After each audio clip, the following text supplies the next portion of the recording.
90 minutos de jogo, lances incríveis, jogadas duvidosas, faltas. Tudo isso precisa ser resumido e descrito ao final de cada partida. Depois de correr de um lado para o outro no campo, os juízes são responsáveis por resumir os principais acontecimentos da partida. E eles o fazem aqui, na súmula do jogo.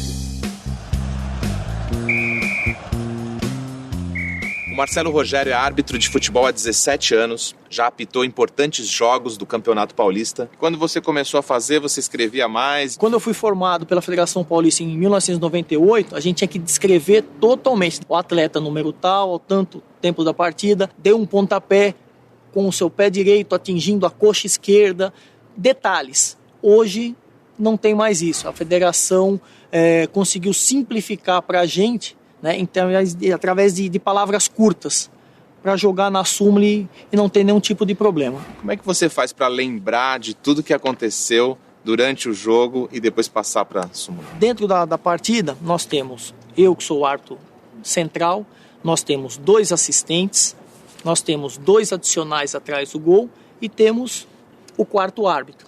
No meu plano de jogo, antes da partida, eu delego a cada um deles para fazer as anotações comigo. Tudo que acontece na partida eu vou anotando no meu cartão. No final a gente se reúne para relatar, cada um relata o que anotou para ver se bate com todas as informações. E a súmula você faz logo depois que acaba o jogo, no vestiário? Isso, nós temos uma recomendação, nós podemos entregar a súmula até 24 horas após a partida.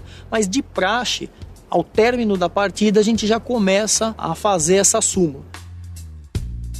A súmula é o principal documento do jogo e pode ser requisitada depois pela Justiça para esclarecimento de muitos casos. Qual foi a súmula mais complicada que você já teve que fazer? Foi uma partida entre Santo André, Campeonato Paulista, em 2005, uma partida numa época de chuva, e em Santo André tem o agravante de ter aquele córrego ao lado do estádio. Com muita chuva, aquele córrego transborda. Começamos, despencou a chuva de novo, paralisamos o jogo, ficou em torno de 20 minutos, 30 minutos paralisado, recomeçamos, só que a chuva veio de uma forma muito forte, onde um vendaval jogou placas de publicidade para dentro do campo, atingiu jogadores, os ônibus que estavam parados atrás dos vestiários, com o agravante desse rio, com muita água, alagar os vestiários, onde estavam as mochilas de jogadores, tudo, e tudo isso você tem que relatar. Agora, a hora que você vai relatar, não dá para ter todo esse tempo que você contou essa história agora. Não. Você tem que ser... Simplesmente, no caso da placa, você não vai citar cada jogador. Você vai simplesmente citar que aos tantos minutos de jogo, a partida foi paralisada devido a fortes chuvas com ventos, onde placas de publicidade foram arremessadas para dentro, atingindo diversos jogadores. Ponto. Assim como a súmula dos jogos de futebol, os textos escritos resumidos são bastante usados por vários profissionais, mesmo por aqueles cuja atividade principal não é a escrita. Há resumos de pesquisas, de textos técnicos, e todos nós, no dia a dia, somos cercados por textos resumidos. Quer ver só? Se um homem teve 2 vidas tão contrastadas, nada mais justo que tenha também 2 mortes. É esse duplo óbito que Jorge Amado narra nesta novela deliciosa que tangencia o fantástico sem perder o olhar aguçado para as particularidades da sociedade baiana. E aí, deu vontade de ler?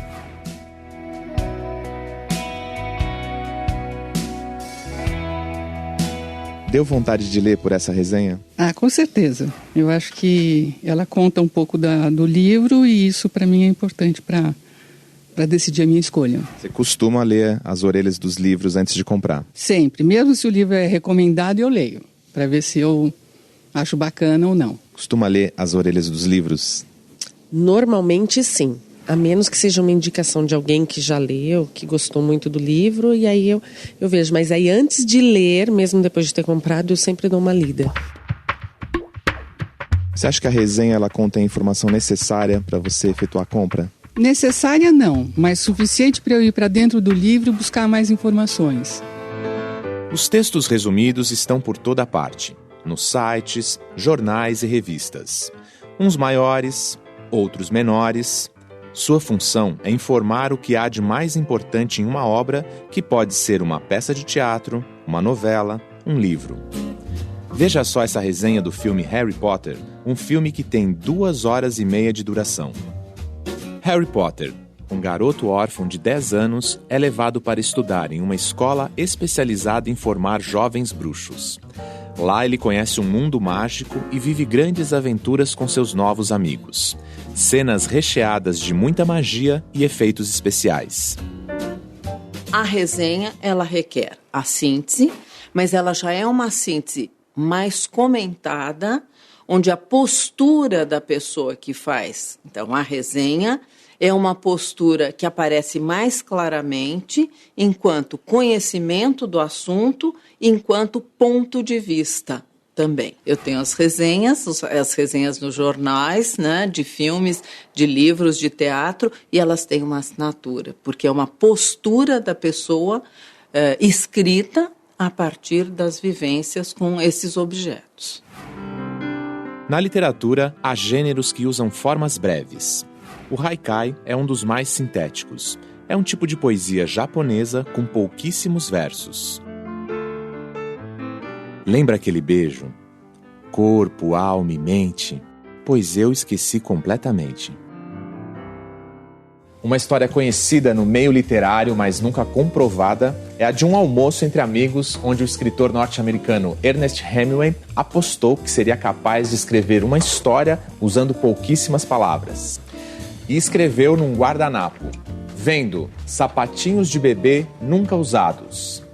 Hemingway levou os dólares da aposta e deixou um dos mini-contos mais lembrados. O que esse mini-conto do Hemingway sugere a você? Vendo sapatinhos de bebê nunca usados. Eu vejo 2 possibilidades, uma bem pessimista e uma otimista. A pessimista seria um bebê morto, que não chegou a usar o sapatinho. E a otimista é com um bebê que está para nascer. Algum sapatinho que não coube no pé da criança e nasceu com um pé grande, não coube, e aí não foi usado, e aí a mãe resolveu vender. O jornalista e escritor Inácio de Loyola Brandão, autor de mais de 30 livros entre romances, contos e crônicas, é um dos adeptos do texto enxuto como estilo de narração. E eu aprendi isso na escola, o meu professor de português, Jurandir, que ele ficava desesperado com aquelas redações que falavam e não falavam nada. E aí ele dizia assim, a palavra é uma coisa muito importante e você tem que usá-la muito bem usada. E você sabendo usar, você não precisa escrever muito. E tem também uma outra coisa. Quanto menos você escreve, menos você erra. Então é fundamental, você tem que ser econômico, você tem que ser objetivo, você tem que ser direto. E eu aprendi isso, na verdade, fazendo jornal. Porque eu tinha que colocar uma matéria num tamanho determinado. E para colocar tudo que eu tinha a dizer naquele tamanho, eu tinha que reduzir. Pela rua, uma velha claudica apoiada numa bengala. Mas a bengala forma um quadrado, como o de uma bicicleta em menor tamanho. O quadrado tem rodinhas e um gancho, onde a mulher pendurou a bolsa. Ela tem o olhar satisfeito, como se possuísse uma bengala e um brinquedo.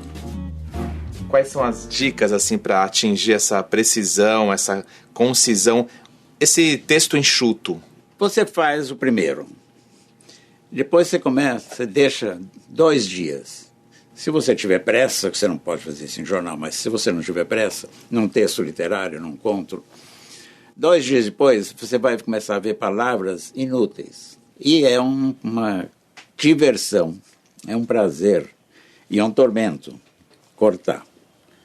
Porque você vai cortando, e de repente, quando você está percebendo, o texto está alinhado com o essencial. Dito o essencial, o texto está pronto.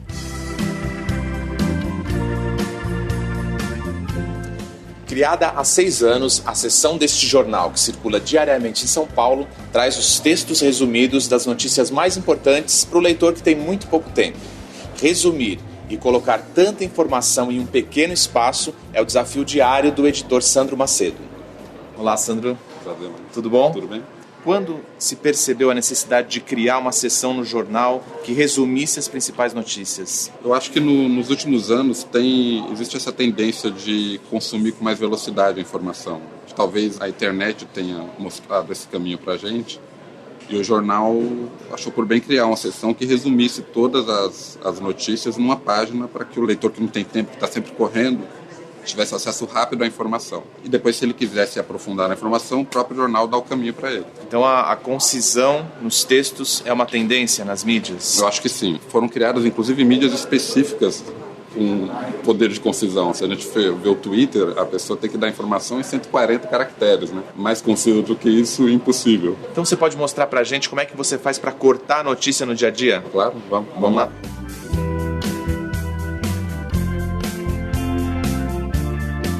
Olha, a gente tem aqui, por exemplo, a notícia que foi a capa de esporte de ontem. Contra a punição, Palmeiras tem de identificar vândalos. Aqui está a matéria na íntegra. Na matéria, você vê que já começa com uma coisa que é uma informação, mas para a gente é um nariz de cera. Para não repetir 2012, quando perdeu 4 mandos de campo, bababá. E aí no meu texto agora eu já vou tirar isso. A informação é: o Palmeiras pode perder um mando de campo. Já vai cortar esse parágrafo. Eu já tiro isso tudo. Começou aqui a notícia. Palmeiras tem um verbo bom. Estava escrito trabalha para. Já colocou tem de, ou seja, já cortou. Exatamente. Palavras aí. E eu ganho uma linha, que vai diminuindo esse espaço. Identificar os responsáveis pela depredação de cadeiras. 258 cadeiras. Você tirou 258 de cadeiras. É uma informação que não precisa para o resumo. Agora não preciso dela. Depredação de cadeiras no estádio. No estádio Itaquerão. Já cortou bastante. Corinthians tentará, deve ajudar o rival a identificar os infratores. Pronto. Acabou. Eu parto do princípio também que o repórter, que sabe o que está fazendo, a informação mais importante ele colocou nos 5, 6 primeiros parágrafos. O resto da matéria acaba sendo a contextualização. Palmeiras contra o Corinthians, rivalidade, foi o primeiro clássico na arena, bababá. Tem um monte de contextualização que é importante para a matéria, mas que para esse resumo, para mim, não importa. As principais informações. E no final do texto eu coloco aqui a remissão. Leia mais na página Esporte D1. Como vimos, os textos resumidos ajudam a conhecer um livro, um filme ou ainda ficar por dentro das últimas notícias. Mas para você que está estudando, aprender a resumir é uma excelente forma de estudar.